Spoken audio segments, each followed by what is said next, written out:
There was a translation. Men had opportunities, but they did not know how to understand how to translate those things into market systems. People created compounds in laboratories, but yet many people were dying because they couldn't create vaccines. People pioneered some of the most fundamental elements in mechanics and statistics in physics, but yet we couldn't build machines. The energy in the world was in a state of paralysis. But when that translation happened, I'll go back to that later on, we saw the world that started growing up. It turns out that not every part of the world has seen this level of translation.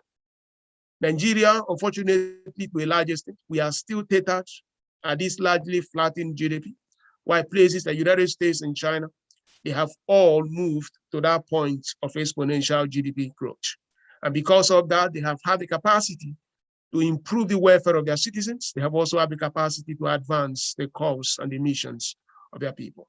So the key thing here is, why are we having this conversation of energy? We're having the conversation of energy because in human history, above every other thing, you need energy to transition from this inventive society to an innovation society. Innovation society is a society where products and services are built.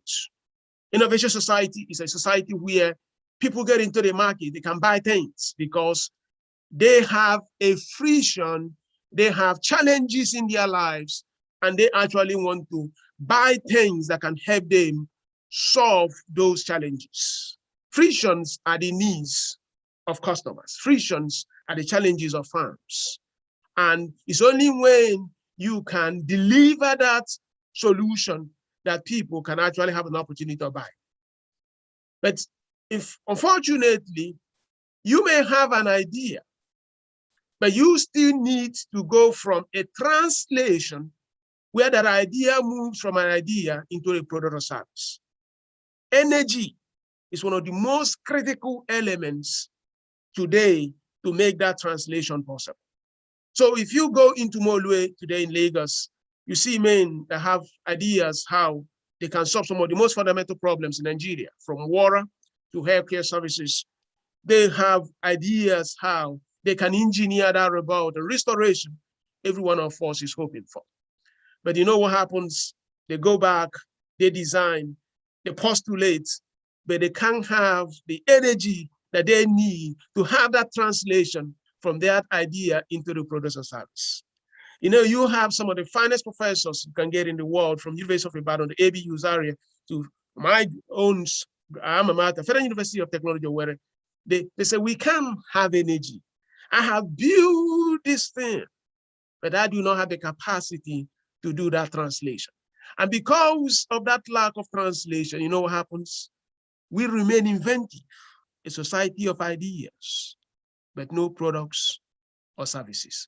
And when a society is just about products, about ideas, that society does not solve problems.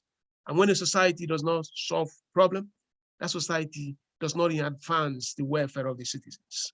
Because there is only one thing every company does. Every company is established to fix a friction which exists in the marketplace. So a friction, let me explain it this way. You just landed in the city of Lagos, right, this now, and you're hungry. And let's assume there is no restaurant in Lagos. There is only one thing that's available to you. You start knocking at every door in Lagos looking for somebody who has food to serve you. But at the same time, there is someone who has food. And he's also hoping that luckily you knock on his or her door. Interestingly, because of information asymmetry, he knows, he doesn't know, you don't know him. And both of you cannot come into a market equilibrium point. And because you cannot come into a market equilibrium point, there is no transaction that takes place. And just like that, you can knock at the first 100 doors, no one has food to sell to you. And at the end of the day, the person can't find you. That food goes to waste. But the young lady says, hey, I am not gonna take it. Let me set up a company. I'll call it ABC Restaurant. So that anytime you are hungry, you go to that restaurant and eat food. But do you know one thing? For her to have that ability to set up that restaurant, she needs energy. she needs power. And if you cannot give her power, that process of converting her Orikoikoi ideology, her Nkwobi and Amala Zobo, she cannot translate that idea into a product, into a service. And because of that, she may not have the capacity to fix that friction which exists in the marketplace. So when you are talking about energy, we are talking about the real essence of farms, why companies actually exist. They exist to fix frictions which exist in the marketplace. Those capabilities can only come to pass if there is an energy source that makes that translation possible. You know, when I finished the university and had an opportunity of working in the bank, Lagos Diamond Bank, that was now defunct, and one of the jobs they assigned us to do, work in the IT, we work in the nights. And in the IT, you're also responsible to make sure that the generators were always working. Interestingly, you are trained as an electrical engineer, you trained as a computer science graduate, and you are now working in the bank. But now the bank tells you, hey, listen, we are not sure that this will be available for these generators because we don't trust NEPA. It's your responsibility to make sure, no matter what the administration department does, that the generator does not go down. Because if the generator runs out of fuel, before they even get to admin, you've already lost your job. So you now have to say, I have to write the code, I have to make sure the IT systems are running, but also have to think about energy, because if the generators are not running, everything falls. And that takes it to something so important for us to understand the necessity and absolute necessity that without energy, there is a ceiling on how far a nation can go. You know, show me the energy of a nation. Show me the source of the energy that powers a nation. I'll tell you how far that nation can go. You know, it's just as simple as that. You know, you have 1 million naira with you, and you don't want to invest it. So you don't want to use it. You want to say, I want to keep this money because I don't have anything to do with it in the next 1 year. And you are saying, if I can find someone who can borrow this money and pay me 10% interest rate, I'll give that individual. It turns out there is also somebody who needs that money from you. That person can't find you. And then somebody starts off a bank, you take that money to the bank, and the other person who needs the money goes to the bank gives the money. At the end of the day, the bank has brought two of you into perfect equilibrium, but our bank cannot exist without energy. So energy is a very critical thing. And if you go back to the elemental constructs of the formation of farms, how nations build companies, go back to the Adam Smith Classic, you see that we need knowledge. We need to have the capacity to come up with new knowledge, because new knowledge is very critical in everything we do. Because if you cannot have new knowledge, you cannot have the capacity to now build, create solutions, create services, because that's what companies do. And what companies do is simply to help solve problems in societies. And then if you can also come up with that new knowledge, we also need the energy pioneers. The energy pioneers are now young people who can say, hey, I am going to look into the new nations of energy source. I'm going to go into get a license to refine crude so that I can provide petrol for people. I'm going to get into renewable energy. I'm going to look into the wind. There's so many things. So these energy pioneers are extremely going to be very, very important for us to have that ability to actually overcome the frictions which are evident in the marketplace. And then when you now go down, you see the energy capital. You know, we're looking at, you need energy capital because you need to invest in building the knowledge base and also making sure that these energy pioneers have the opportunity, they have the resources for them to do what they want to do. Of course, at the down, you could now see labor. There are so many young professionals here who are coming up. It's labor systems. People want to work in great companies. These are the factors of production. And if you look at these factors of production in every level, you could see that knowledge is key. You can also see that energy is very critical. You know, knowledge itself can be seen as a part of that energy system. If you go to the men that built America, you could see guys like Rockefeller. And it turns out that these are actually people that brought so many things within the energy system. You can come to a place like Nigeria. It turns out that in my own village in Abia State, we don't have a lot of energy. And that is the reason why very many young, brilliant young men and women there may not have an opportunity to do many things they want to do. But in Nigeria, to a large extent, we have taken it, oh, they don't have lights, they don't have energy, it doesn't matter. Without knowing that that is a massive dislocation of the opportunities for young people and opportunities for the future. Because if you look at it, the mechanics of market systems, you see that we need people. We need to deal with processes, and we also need to deal with tools. The tools are the technologies and components that we actually need to invest in market systems in order for us to convert the ideas into products and services. And now the people are those that are doing the job. Of course, the processes are now the ordinance upon which everything is set up of. But none of these things can work if the energy cannot come into play. If you do not have energy, if you do not have power, nothing really makes sense. And then when we talk about energy, it has to be the foundational pillar for any modern society. If you don't have it, nothing else really makes sense. You know, for someone to move the consumers to customers, for customers to fans, you need energy to cause that translation. Great services require that you have source of power to power whatever that you are doing. So it's a very key part that when we look into the Nigerian economy, we see so many things. We see the agricultural sector, we see the technology sector, the healthcare sector, the real estate sector, the education sector. And I have also done some analysis, and I do believe that we are extremely underperforming as a country. We have around a GDP of less than $500 billion for 200 million people.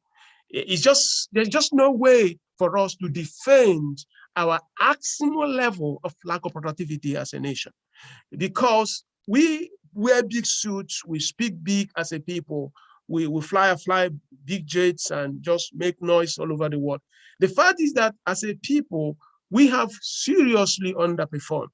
But if you look at how this underperformance has remained over decades, it comes back that Nigeria has not solved problems that most people have solved more than a century ago. If we have the capacity to bring energy to agriculture, we are going to be fine. If you have capacity to bring energy to healthcare, you see that the healthcare system will ramp up. I have seen many young innovators who want to pioneer new ways of handling patients, bringing new, better healthcare systems in our nation. But they cannot afford to go and buy a Lister generator before they even start. And then you see young people that are trying to go into the education because schools do not even have lights. They cannot even start. So when we are talking about the energy mix, we have to see that this is one of the most important components for us to have that acceleration that we want for the beautiful country, Nigeria. And as you will do that, we begin to see that even the technology space will now help us to now transition from being an inventive society to an innovation society. Innovation society is now where we can get products and services to the market instead of people telling us they have ideas, they cannot give us product and service. So you come into that construct, you see that the renewable energy is coming up very, very greatly. And then you see, of course, the oil is always there, the gas is ramping up, and then there are others. The renewable energy space, we see that the solar guys are doing great things. And of course, hydro continues to struggle. Just a few weeks ago, all the hydro plants, most of the hydro plant systems in Nigeria collapsed. And wind is not necessarily big. But these are opportunities for young people. There are opportunities for young people to go in and lead as pioneers in Nigeria. It's not about waiting for another person. It's actually finding out how we can pioneer something, how we can move into this system and begin to create products and services that can actually help to solve that problem. Because it's not about talking about it. It's actually having the capacity to turn the ideas into products and services that customers can buy. And one of the best products you can give to the Nigerian people today is energy. If you give them energy in Oshobo, you will see that Oshobo will rise. If you give them energy in Aba, you see that Aba will rise. If you go to Kanu and give them energy, you see that those farmers, those traders, instead of selling things, marking it down by discounting it up to 70% because the thing can go bad, perishable things, they have the opportunity to now say, hey, I have got a storage facility. That means I don't have to have a firehouse scale, because they don't have power. Instead of them optimizing their price efficiency, driving price efficiency in their system, they don't have. So the merchants come, the merchants say, this is what I'll pay. And when you know that within 2 days, everything is gone, what do? They sell for nothing. At the end of the day, we are scaling poverty in a land that should be an Eldorado. So because our energy systems have failed, not just to advance, but also to touch the people that he was supposed to serve. So we need to have the opportunities, especially solar. You see what a company like they started, so many of them there in Lagos, but unfortunately, so many of them are staying pockets. They have not gotten critical mass. The big on a oil major, that's not necessarily their focus. But the job is to make sure that the oil and the upstream, everything, but that's who gets all these things to the people. That is where the challenge is. And then you look at it here, and that is where I'm bringing it, that it's not just building, producing the energy and anywhere we're producing it, the oil. It's actually how are we bringing a new basis of competition? How are we building an orthogonal path that creates a new leverage, bringing a new ordinance in market systems? When you serve a customer at the needs of a customer, that's great. But the great things that will happen will be when you move from the needs, expectation, to the perceptions of customer. We have given, the SPE has given us oil. You guys have been the high priests, making sure that our reserves continue to have things in Goldman Sachs and JP Morgan Chase. You've met our needs, that's money and the reserves. But our expectation, have you met our expectation? Have you even taken us to the perception that a man that lives in Bayelsa State will not be asking, how can I find energy to power my little blacksmith business? I spent time in Colo Creek Flow Station in Shell as an internship student in Futo, and I saw a massive, unbelievable scenario. We stayed in there. It was the first time I took vinegar. I didn't even know that anything they put on the table was not for you to eat. You can't remember those days as a student. I just got in there. I said everything on this table was for me. I started eating, and then I got to the vinegar, I poured it. My tongue would have been blown apart that day. But that was an experience. You can't even find a filling station where the oil was coming. So the perception level in the energy sector, we have to see who are going to be the innovators that will now make this energy that we produce every day a different dimension and mix domains to now be available to young people. You don't really say, okay, it has to be the energy, big energy. They have done what they're supposed to do. It is now for young people to now say, I want to be the overlaying consumer innovator who can now make it possible to come. Great companies work at the level of perception. Great companies. Let me explain it this way. The needs of the customers are the things that customers know they need. But the expectations of customers are, you've met my needs, you can also meet my expectation. They say, I'm an environmental activist, you've given me electricity from coal. You've met my needs of electricity, but you've not met my expectation. But if you give me that electricity from solar or wind, you've met my needs and also met my expectation. But perception happens when you are bringing a new dimension that even what a customer never imagined was possible, that you bring it. So if, for example, you have people having an experience with iPhone. A lot of people did not even know what iPhone was until the day iPhone came. I recall that when they took iPhone to Verizon, a telecommunication company in America, Verizon said, we don't understand this. Yes, because in some cases, great transformational products and services are actually things that are done even when the customer had not even expected it. So in our own case, Nigeria needs agents of innovation perception that can make it possible that we will begin to feel the impact of energy in our business systems. It doesn't have to be building new technologies. Innovation can come from many angles. It could be building new business models. It could be even by the way we come in, the way we do it.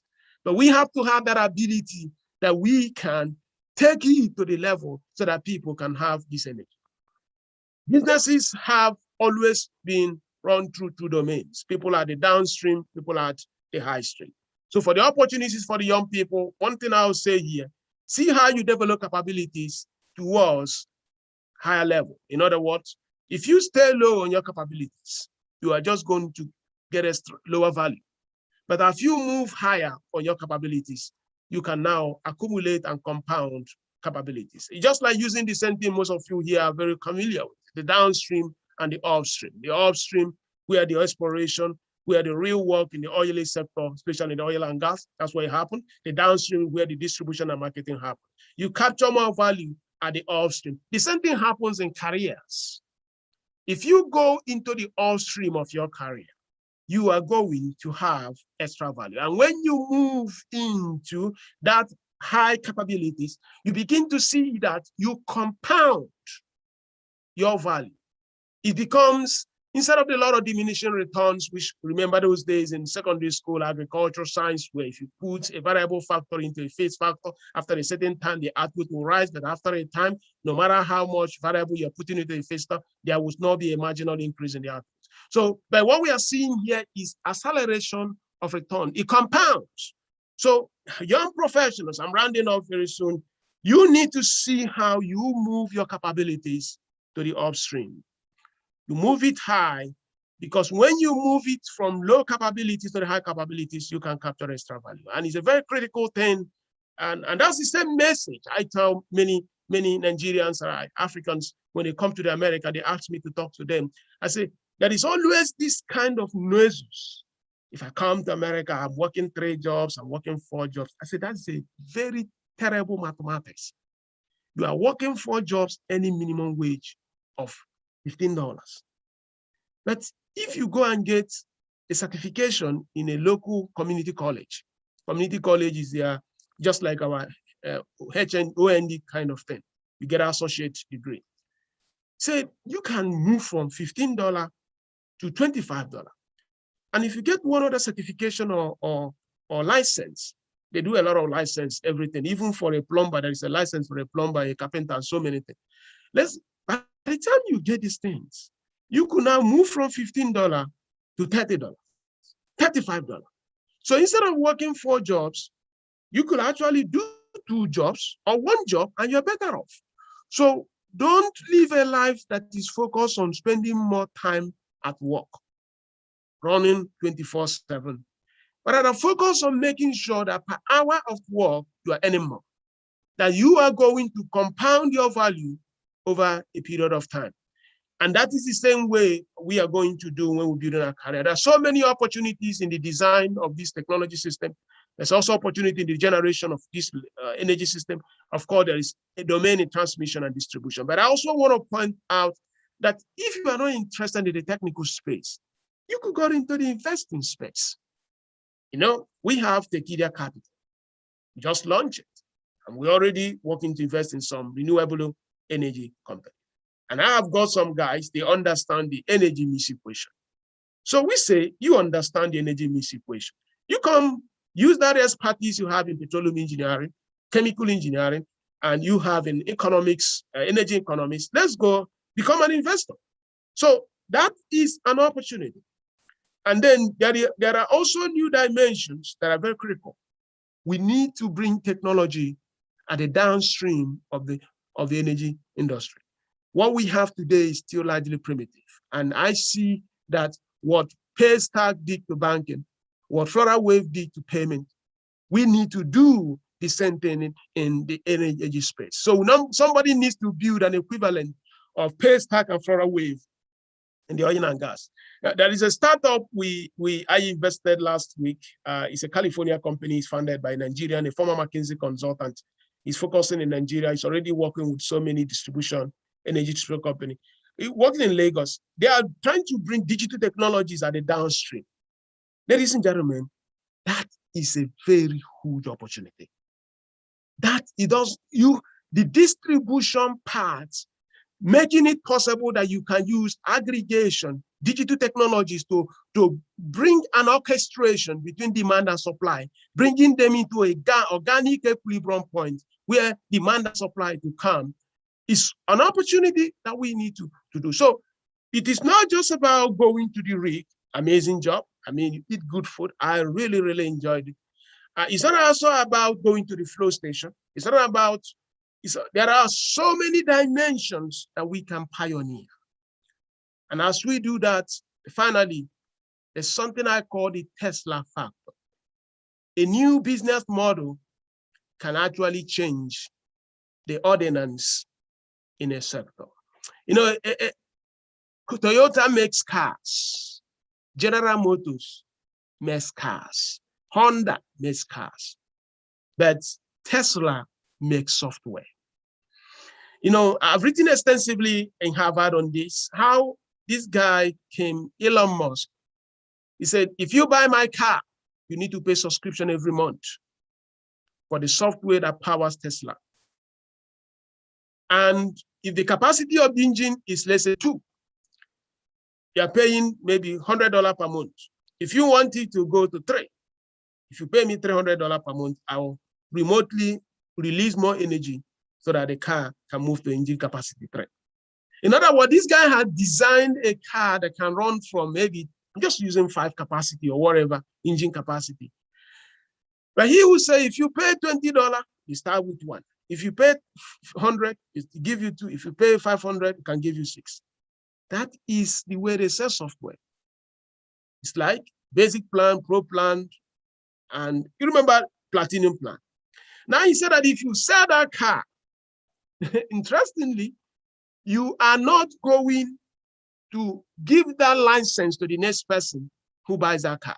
The person has to come back to Tesla to relicense it. That's why Tesla market share is bigger than the market share of all the major car companies combined. Even though Tesla sells only 500 cars, Toyota alone sells 10.9 million cars a year. Why? Because every car that Tesla has sold will be making money till the day it stops being used on the road. I call it organic profitability. And that's what we need in the energy sector. How do we build a business model that can give us the opportunity that we can build compounding, leverageable multiple factors that can make it possible that we will win in seasons and out of seasons? You know, I'll give this example a lot. I think I have about maybe 4 minutes. Okay, I'll round up soon. When Steve Ballmer was running Microsoft, this man, a very brilliant man, he ran Microsoft. The market cap was around $336 billion. And he said that Microsoft will not join any company like Apple, like Android, because Microsoft loves the mobile world. So he said it has to be Windows. And if it's not Windows, hey guys, don't touch iOS, don't touch Android. For years, Microsoft was taunted in its market growth. But then brought a guy called Satya, the new CEO. He said, I don't care. Provided humans are in iOS and Apple, I will go there. If provided humans are in Android, I'll go there. And then he now unleashed the power of Microsoft products in Android and iOS. Do you know the market cap of Microsoft? Within 6 years, this man turned $336 billion to $1.6 trillion. He did not invent any new product. He did not invent any new solution. You know, I had a conversation with Bill Gates. One of the moments I was with him, And you see the purity of his mind. I mean, he's one of the most brilliant human beings that you can, because he really knows everything. Because what he does every quarter, he brings people he thinks are smart people in the world. He'll just pay you people to talk to him. And then you finish talking, another person comes. And by the time he does that for 2 days, everyone, he knows better than everyone. So the thing here is business model is even more important most times than even the technology that you are building. So what I'm saying here is that how do we get into that moment in the energy mix for young people to unlock the value that will make it extremely profitable that we can provide energy for our people? It's not a question of asking government policy or complaining about government. Paystar guys did not complain about CBN. Total Wave guy did not complain about. And there's also one that we just invested past. They didn't complain about, they were building the Uber for helicopter, Vertifly, which will fly people helicopter from VI to Koi, going to the airport from Abuja to, I mean, Emmanuel is not complaining of regulation. That is part of business, and that is actually the certain part of it, because if there are no regulations, Warren Buffett will be interested in Nigeria. So if things are so easy, all of them will descend in, because things are difficult. That's why most of them are still there in America, and then the opportunities are available for us. So the world is going to change because of what COVID has done. We see the digitalization of migration to cloud. We see remote everything, hybridization, and semi-automation. But in all these things, energy matters. And he has to be for you people, it's the last slide, to help us feast refreshings in marketplace. As a high priest of the economy, people in the petroleum sector, in the energy sector, Nigeria has always depended on all of you. And as you young people coming up in that sector, we are hoping that the next generation will better. From Lagos lagoons to the grassland of Meduguri. And we look at the plains, that is Sokoto, to the rainforests, where. As we also look at the plateaus of Jos to the mangrove of Calabar, we can build that energy source that all shall rise for shared prosperity and for the Nigerian people. Thank you so much, ladies and gentlemen.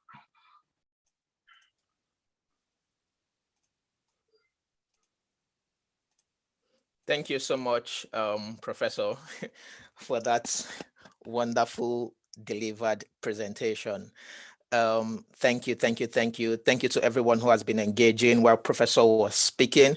Thank you to all the questions you kept coming in. And again, a big thank you to you, Professor Ikekwe, for that wonderful delivery. Thank you to Engineer Sahid. Thank you to Mervyn. Thank you to Osemen for all the wonderful discussions you've sparked today. We hope to take this further in the second segment of this event, which is the panel session. By my time, it is 12:25 West African time. By 12:50, we hope to be starting the panel session. Between now and then, we would have a brief breakout session for 10 minutes. Very soon, you would receive prompts on your screen for you to join a breakout room. Please do so. This has been randomized. We would have about 7 or so people in the room just to talk about the event so far, to talk about Nigeria's energy industry in the next 10 years. For 10 minutes, just a little, just few of you persons in one room. After the breakout session for 10 minutes, you'll be returned back to this main room. So please do not leave the meeting. Please come back to the main room. When you come back to the main room, just sit tight. We'll be having a 10-minute break where